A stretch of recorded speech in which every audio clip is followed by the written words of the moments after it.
So out in them campfire meetings, that's when I heard some different stories from the Bible. So did. So we had good time out there, children, I'm telling you. We had music, we had the banjo players and the fiddlers, they get their little spot and they get to go. Folks be dancing and having a good time. We always got good food and then it was time for the preaching.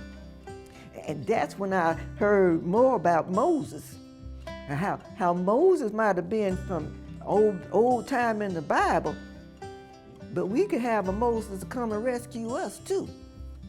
Now that was some good things to know. And they always talked about Jesus, of trusting the Lord and asking him to be with you. And I always trusted the Lord to take me through every step of the way on that Underground Railroad, sure enough did. And that's where I first found out about the Underground Railroad. I found out about the Underground Railroad because folks be talking about it. You know, the old folks like to tell stories to us children. My grandmother was there too, talking about Africa and being free. And that made me know, I always felt that I had the right to my freedom. Sure enough did. Grandma made me know that.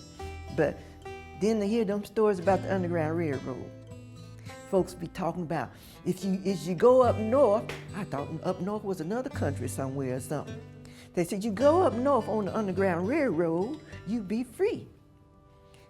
And they say, if you find the railroad tracks, you find folks to help you along the way. Ooh, I love hearing that. I say, Daddy, where's that Underground Railroad? Daddy say, oh, Minty, I can't tell you.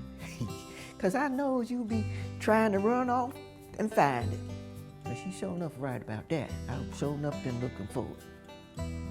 Whenever the old folks be telling them stories, I ask them about the Underground Railroad.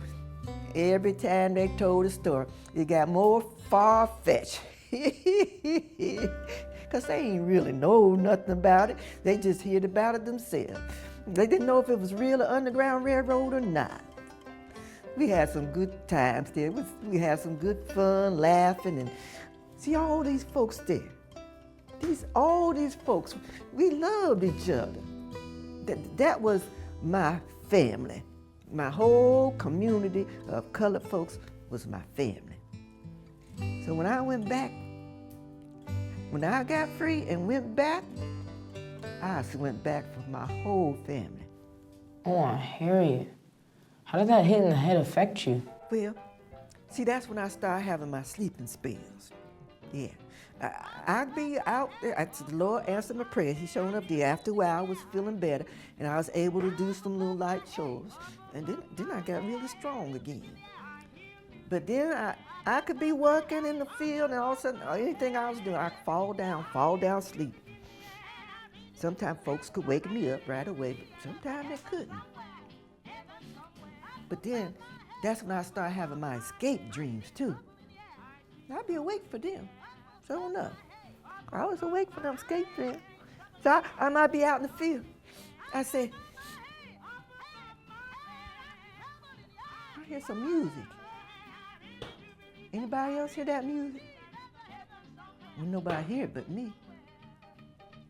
And then I fall into a deep dream, and I'd be awake, but I could see myself. I remember seeing myself flying up with the birds. We had some big eagles around there in Maryland, and I would be up there, soaring up there with them eagles. And I looked down, and down there below me was the treetops.